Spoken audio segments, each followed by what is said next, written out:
November 1944. The Hurtgen Forest, on the border of Belgium and Germany. The trees are shattered, stripped bare by artillery fire.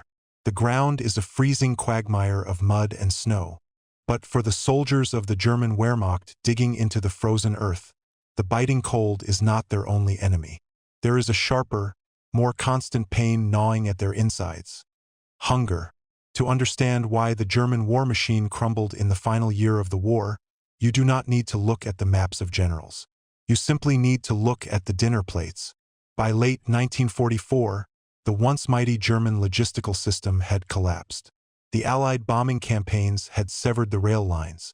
The fuel depots were empty. The trucks were gone. The German army, which had blitzed across Europe in 1940 on wheels and tracks, was now an army of horses and carts, moving at the speed of a starving animal.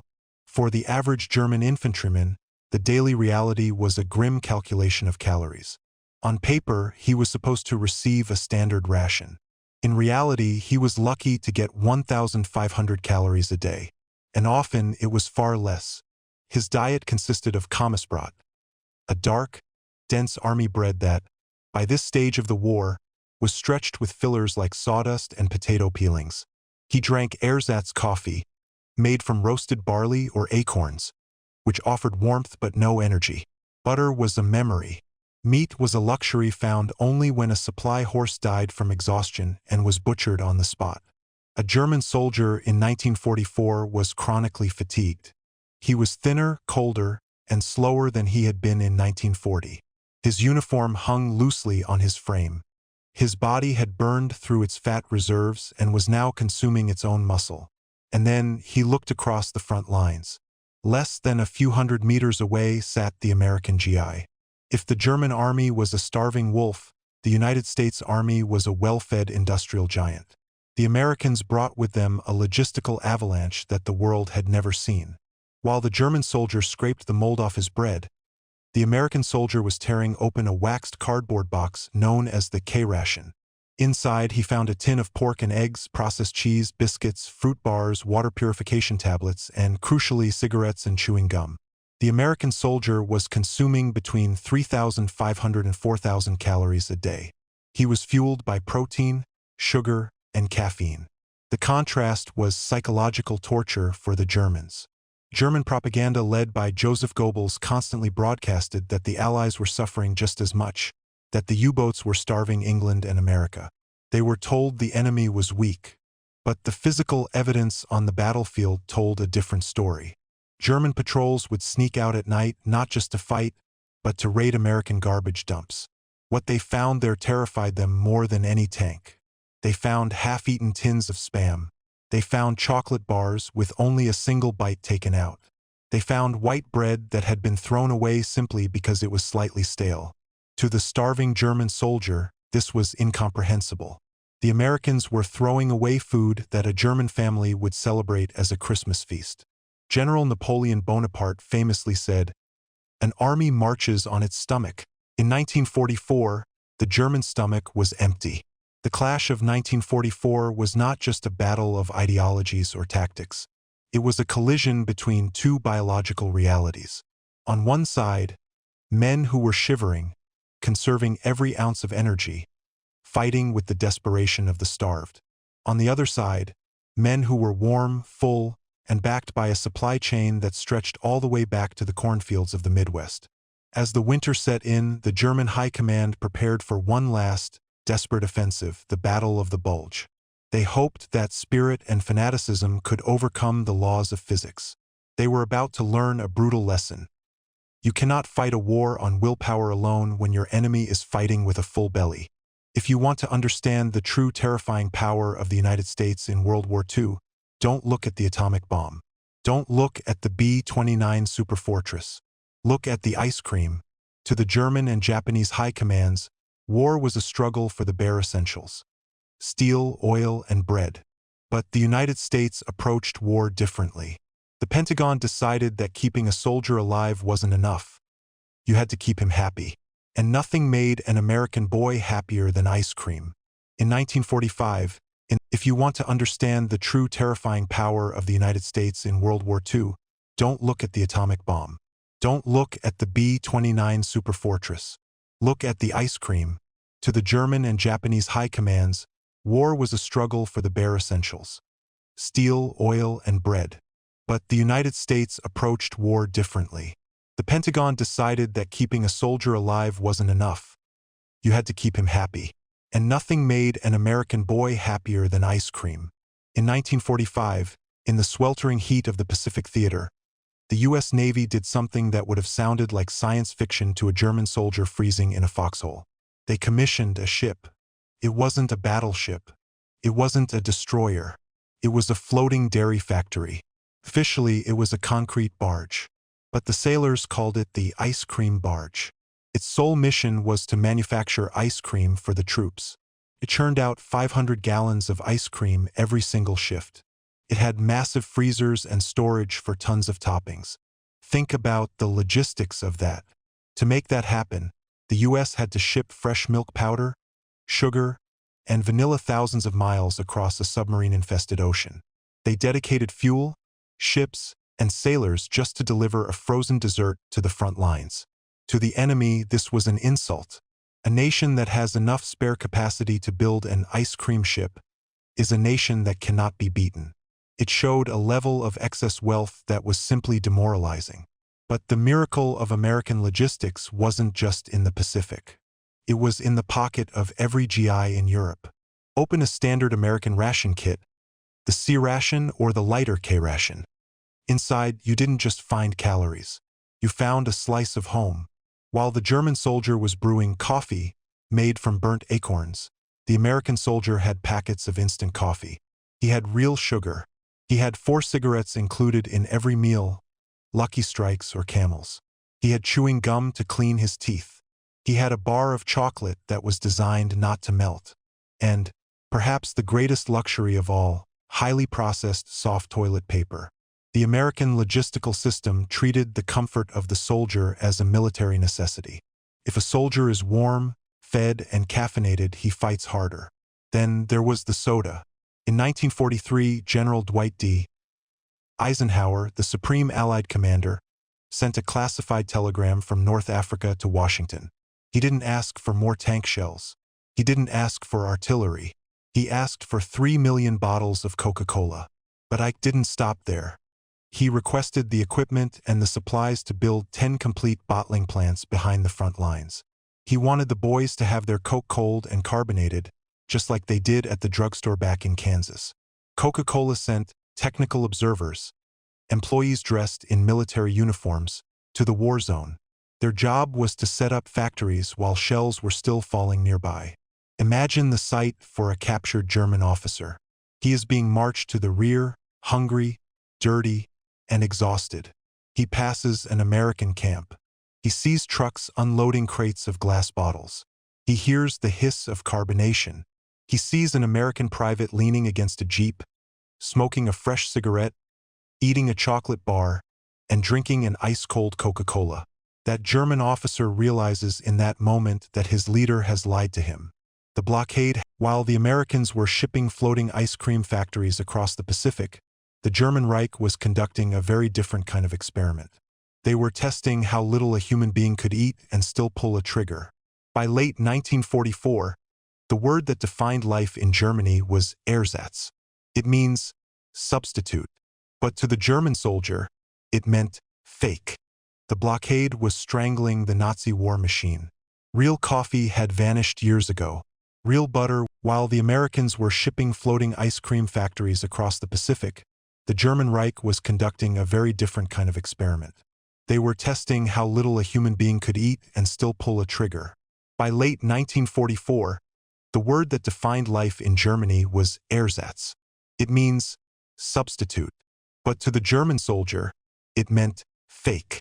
The blockade was strangling the Nazi war machine. Real coffee had vanished years ago. Real butter was a myth. Real flour was a memory. The German high command, desperate to feed millions of men, turned to chemistry and filler. The staple of the soldier's diet was Kommissbrot, the standard army loaf. In 1939, it was dark, hearty rye bread. But by the winter of the Ardennes, It was a dark brick of deception. To stretch the supply of grain, bakers were ordered to mix in potatoes, dried peas, and eventually sawdust. They called it cellulose to make it sound scientific. But the soldier knew the truth. He was eating wood. It filled the stomach, lying there like a stone, but it provided almost no energy. To wash it down, he drank muckfuck, a bitter, black sludge brewed from roasted acorns, barley, or chicory. It was hot and it was wet, but it contained zero caffeine. There was no kick, no alertness, just a warm liquid to trick the body into thinking it had been fed. And then there was the fat, or the lack of it. The human body needs fat to generate heat. In the freezing forests of the Ardennes, where temperatures dropped to zero, fat was life. The Americans were eating canned pork and chocolate. The Germans were eating coal butter. It was a synthetic margarine synthesized from coal byproducts. It was white, tasteless, and waxy. It didn't melt on your tongue. It coated it. As the diet collapsed, so did the discipline. The Wehrmacht had always prided itself on being a professional fighting force. But a starving man has no honor. As supply lines failed, the German army turned into a swarm of locusts. In the occupied villages of Belgium and the Netherlands, the hunger winter had set in.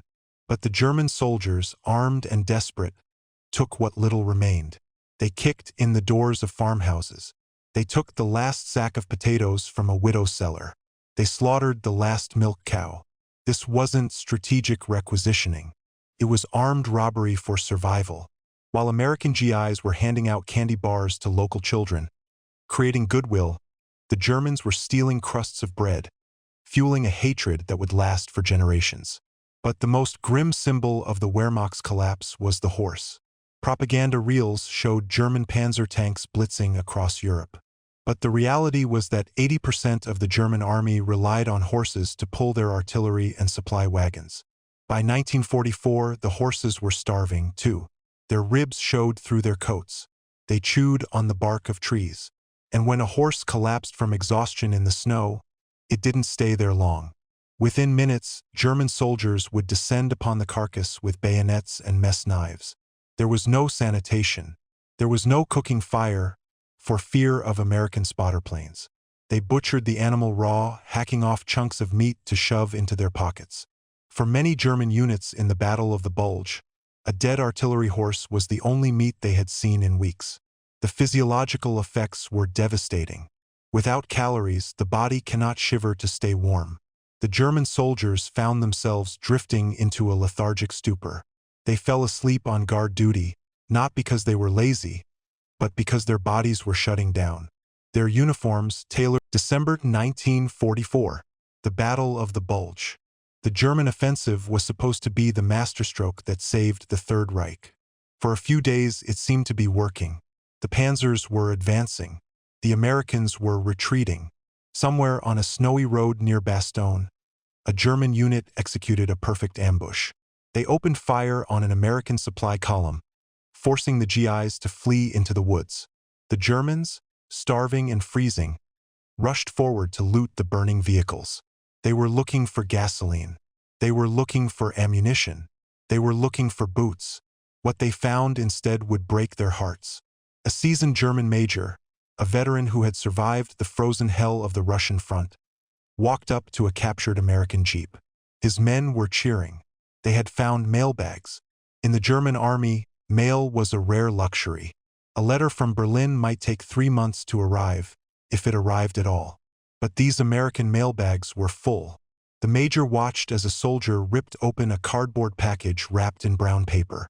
Inside, protected by layers of tissue, was a box. And inside the box lay a chocolate cake. It wasn't moldy.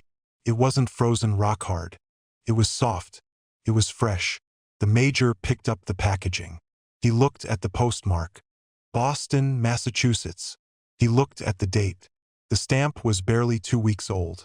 The soldiers around him cheered. They began to cut the cake with their bayonets, devouring the sugar with the desperation of starving children. But the major didn't eat. He simply stared at the cake, and in that sweet, dark sponge, he saw the end of Germany. His mind, trained in the logic of war, began to trace the journey of that cake. For this cake to be here, fresh, on the front lines of Europe, a miracle had to happen. It meant that a mother in Boston had the ingredients sugar, flour, cocoa, which were rationed luxuries in Germany. It meant she had the gas to drive it to a post office. It meant a train carried it to a port. It meant a ship carried it across the Atlantic Ocean, completely unmolested by German U-boats. It meant a truck drove it through France, on roads that the German Luftwaffe could not bomb because the Allied air superiority was total. And finally, it meant that the American logistics system was so efficient, so overflowing with capacity, that they could prioritize delivering a birthday cake right into the middle of the greatest battle of the war. The major looked at his own men. They were wearing rags. Their tanks were out of fuel. They were eating horse meat. Germany couldn't even get winter coats to its soldiers just a few hundred miles from Berlin. And the Americans? The Americans were fighting a war so comfortably that they could ship pastries across an ocean. There is a famous account of a German officer in a similar situation who threw the cake on the ground. He didn't throw it out of anger. He threw it out of despair. He reportedly turned to his second in command and said, "We cannot win. We are fighting an enemy who treats a global war like a delivery service." That chocolate cake did more damage to that unit than a mortar shell. A shell kills a man's body. The cake killed their hope. It forced them to confront the terrifying reality of the American economy. You can fight against a tank. You can fight against an infantry charge. But you cannot fight against a nation that has so much wealth, so much fuel, and so many ships that they can treat the battlefield like a bakery. The major walked away from the jeep. He knew the offensive would fail. He knew the fuel would run out. He knew the master race had been defeated not by a superior soldier, but by December 1944, the Battle of the Bulge. The German offensive was supposed to be the masterstroke that saved the Third Reich. For a few days it seemed to be working. The panzers were advancing.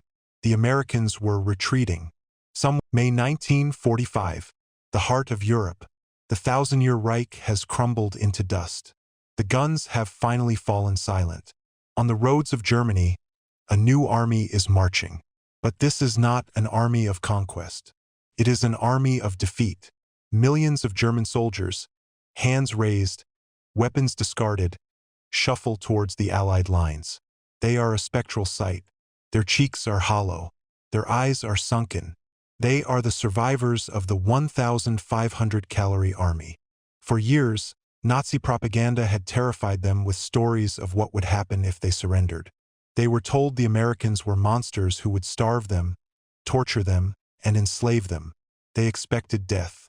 But as they crossed the barbed wire into the American prisoner of war camps, they encountered something that shattered their worldview more effectively than any bombardment. They encountered lunch. In the temporary enclosures along the Rhine, and later in the permanent camps in Britain and the United States, the German prisoners were issued standard American rations. One captured corporal wrote in his diary about his first meal in captivity. "I stared at the tin. It was meat, real meat, not horse, not rat, pork, and there was white bread. I had not seen white bread in 3 years. I ate it with tears running down my face. I realized then that Goebbels had lied to us about everything. A nation that feeds its prisoners better than we fed our own heroes is a nation we should never have fought." This was the victory of the well-fed. The contrast between the two armies became painfully clear in these camps. The American guards were tall, broad-shouldered, and energetic. The German prisoners were stunted, brittle, and exhausted. It was a biological demonstration of why the war ended the way it did. Historians often debate the turning points of World War II. Was it Stalingrad? Was it D-Day? Was it the atomic bomb? But there is a quieter, more fundamental truth. The war was decided by the supply chain. The German soldier was asked to fight on heroism and ideology. The American soldier was asked to fight on protein and carbohydrates. The United States understood a simple truth that the fascist regimes ignored. The human body is an engine. If you pour high-octane fuel into an engine, it runs longer, faster, and harder. If you run it on fumes, it eventually seizes up. The ice cream barge, the Coca-Cola bottling plants, the fresh chocolate cakes, These were not just luxuries. They were weapons. They built an army that was physically robust and mentally resilient. Meanwhile, the German philosophy of willpower over matter hit a biological wall. No amount of Nazi fanaticism could metabolize sawdust into energy. No amount of speeches could stop a soldier from freezing when he had no body fat left. As the reconstruction of Europe began, the lesson of the calorie war shaped the future. The United States didn't just occupy Germany. They fed it. The care packages that arrived in Berlin, filled with the same chocolate and coffee that had demoralized the German army, now helped to rebuild it as an ally.